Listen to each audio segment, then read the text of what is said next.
Hi, this is Mark Lynd. I want to welcome you to the Remote Workplace Series. Today we'll be discussing leveraging the cloud to support remote work with our special guest, Joe Peterson. Welcome, Joe. Thanks for having me. Oh, absolutely. Obviously, you and I have been doing this for a while. I've known each other for a while, so this ought to be a really interesting conversation. Joe Peterson is the Vice President of Cloud and Security Services for Clarify 360, focusing on cloud enablement, security as a service offerings, and IoT. Joe is a 2016-2020 CRN Woman of the Channel recipient and a member of the Forbes Technology Council.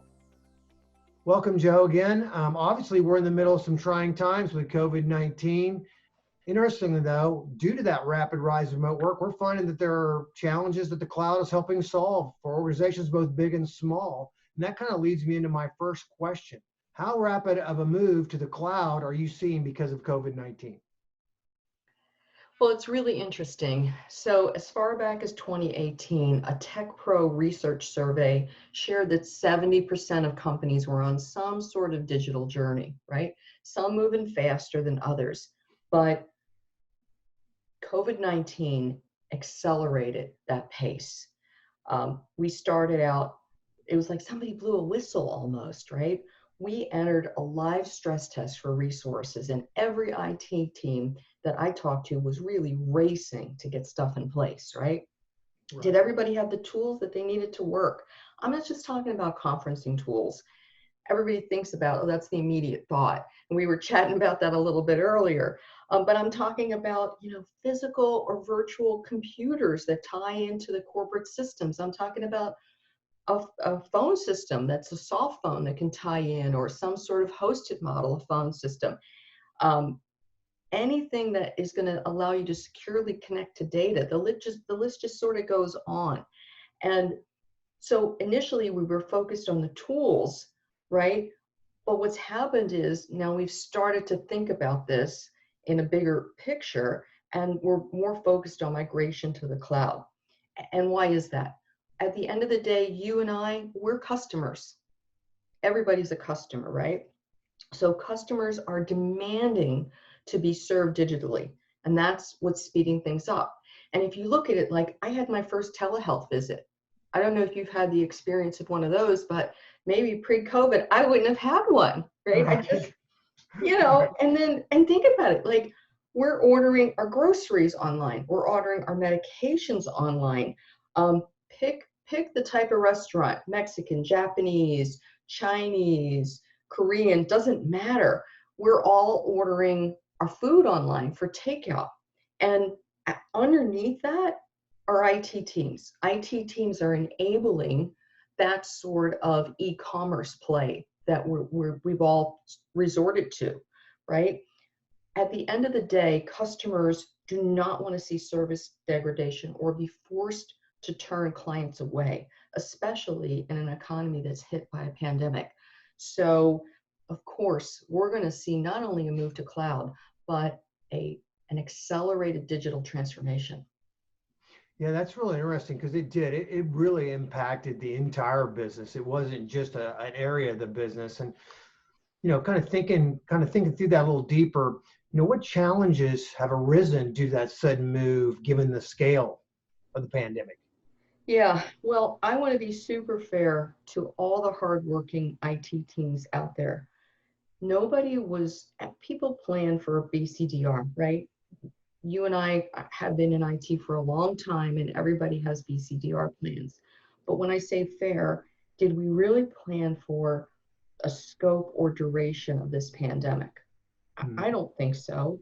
I don't think that, in the old days, maybe 80% of workers were in the office and 20% were remote, right? So that was kind of and all of a sudden, everybody's remote, and everybody's remote for a long period of time. And how do we really plan for that? I don't think anybody really, maybe the big companies did, the really big companies with deep benches and deep teams did. Most of the others that I know didn't, right? And so everybody's really trying hard to keep everything up and running. And it made me think about, the OSI model. I don't know why, but sort of foundationally, bits, frames, packets, segments, the media layers, and then the host layers, right? And where I'm going with that is we're going to be examining our cloud footprint and taking a hard look at the basics. Did we have enough bandwidth? And was that bandwidth allocated correctly? Did we have the right network design? Does a hub and spoke topology really serve us anymore? Maybe we need to shore up some of those basics that are going to allow us to get to the cloud. Maybe it's time to look at SD-WAN. Maybe it's time to look at vendor and transport diversity. Maybe it's time the VPNs aren't working so great anymore and we want to move to a zero trust model. We looked at the productivity tools and now we have to think about what makes sense to get us to that next level, and how do we shore up that foundation. Gotcha.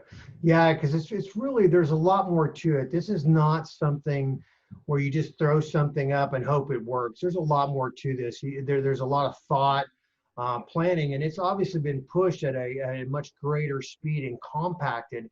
And that's caused a lot of organizations to feel overwhelmed. And that kind of leads into another question is, many of these organizations were overwhelmed by the size and scale of the remote work movement due to the COVID-19, right? So how is the cloud helping these organizations now, and how will it do it in the future? Yeah, that's a great question. And I went back and I looked at some statistics, and I was kind of blown away by just even the statistics around conferencing tools that I saw. So, for example, pre-COVID-19, Microsoft Teams had 20 million daily active users by November of 2019. And that was a 50% spike over the past 4 months, right?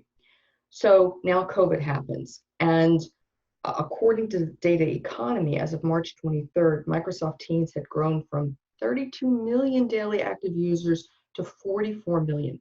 Okay, so that's the end of March. So we look at the end of November at 20 million, and we look at the end of March at 44 million over that period of time, right? And the thing is that what's the new normal going to look like, right? We're not going to all return to the offices all at once, snap your fingers. It's going to be a gradual return. So what I'm getting to is I don't think that we're going to stop using these tools tomorrow. Nobody's going to flip a switch and we're just going to keep doing some of these things that we have been doing. So then we have to look at it through the security lens and think about, all right, we've changed the way we've worked. What do we need to put in place? I was mentioning zero trust earlier. What do we need to put in place that's going to facilitate this remote workforce long term? That's what I think are some of the changes that we're going to see. Yeah, interesting. That's you mentioned zero trust. We do a lot of zero trust for organizations all over the country, and because zero trust identifies the device and also the users, and now that the perimeters extended into their homes and out in anywhere basically, it has created a lot of need for zero trust and that that never trust type of approach. I think what's interesting too is that the collaboration side, you were mentioning Microsoft Teams, we do a lot of WebEx and other collaboration tools as well. And they've seen also these skyrocketing numbers. And it kind of makes you wonder, it's pretty much given now that it is not going to go back, to your point, that there's going to be some level of that. And some of those companies have even announced, I noticed Google announced that people will be able to work for remote they said forever. I don't know what that really means, right? Forever technology is kind of a long time. But when you think about that, they're all kind of in the cloud and they're cloud apps, many of them that provide these technologies, or the architectures extend out into the cloud or hybrid cloud. So as a set of technologies, can these technologies help close the resource and any needs gap that organizations might find themselves in? So that is such a smart question. I love that question because it's rife with layers. And what I mean by that is the short answer is yes, but the nuanced answer is really a little bit more complex. And here's why. New technology creates the need for new skill sets. So we talked about that before, right? We talked about the fact that when you move to the cloud, that's great, but you have just changed your security posture. Footprint has changed your security posture, right? So now you need a person that is versed in handling cloud security or hybrid security, right? Different set of skills. And you've moved these applications to the cloud. Well, maybe you've gone managed a lot of things. Well, does your staff have the business acumen? Because we all know that they're great fixing things. You know, you've got a guy that's Cisco certified, to your point, that is a whiz on all the core routing and switching. But is that person enabled? Have you enabled him or her with the business skills to deal with a managed provider? Mm-hmm. Right? It's a Good different, point. you know, right? It's a different skill set. And then let's look at the other side of the coin, the end user side of the coin, right? You have to help your employees because they are your customers too. That employee is that IT team's customer, right? And you have to help them be technically literate and security aware. So you've got people logging in remotely, you've got a risk from home routers, computers, IoT devices with webcams. They all have to be protected, and you're not there to do it. So what are you going to put in place? And then how are you going to better educate your users? I think we're dealing with two sides of a coin there. Yeah, I agree with you. It's funny because we talked about zero trust, you know, and that idea of never trust, always verify. That confuses many people, right? And then how do I apply that to the business, right? What does that mean for the business? It's more than just security. There's a lot more to that. And even with the SD-WAN that you mentioned, you got the same thing, right? You're seeing SD-WAN because of its ability to provide really good, really strong application support to the cloud. Internally, and shared bandwidth, and you know, be able to apply security policies across it. Those are important technologies, but how you apply them to the business, sometimes that's not as easy to understand. So I really, what you said really resonates with me and some of the conversations I'm having with our customers. That's good. So that kind of leads me into kind of the last question, because we're kind of talking about challenges and some of the things people to do and how they got to apply it. So what is the biggest challenge you see looming on the horizon, given all this has transpired in just the last few months? Man, there's so at the end of the day, I'm a glass half full girl, right? And I think that and I think that there's opportunity in chaos. And the opportunity here is to learn, right? So we touched on it earlier. How many years have we been using VPNs, Mark? Long time, right? Forever, right? Forever. Me too. I forget, but forever. And they were just, you know, we were using them because we've always used them, and they sort of worked. And right, it's a moment in time for us to look at the things that we take as givens, like VPN, and maybe it still has its great use cases. And I'm picking on it here a little bit because we were talking about zero trust, Right. but just picking. But maybe it's time for us to look at the way we connect a little bit differently. And we're starting to see that, you know, everything ties in together. You mentioned SD-WAN and the security that it provides, right? Well, we've pushed out the edge further. We have really pushed out the edge further now. And so maybe some of the tried and trues aren't working, and maybe they're worth another look. And what's cool right now is I see people dabbling and trying things, and it's being tolerated because everybody wants to make sure that they're shored up. Everybody wants to make sure that they've got things in place for when folks return. That there's that creativity side of the pandemic that might end up being a good thing. Back to the glass half full. But, you know, I do think that what we're seeing is some caution as it relates to projects. And you and I were talking about that earlier. And I think the CIO has to be able to clearly label all initiatives with sort of a, you know, red for stop, green for start and yellow for proceed with caution, right? And communicate with that, with the business. The other thing that I see happening is that people are looking to companies to keep them secure and also be empathetic. And how we treat our customers is going to be how they continue to support our brands. So I think that consumer trust is something that's gonna and is front and center right now. And the really savvy CIOs and CISOs are going to be able to communicate the need. You and I say this, and we've talked about this before. Cybersecurity is not an IT problem, it's a business problem. Right. Mm-hmm. And so the really savvy CIOs and CISOs have been able to take that conversation and make it relatable for their boards.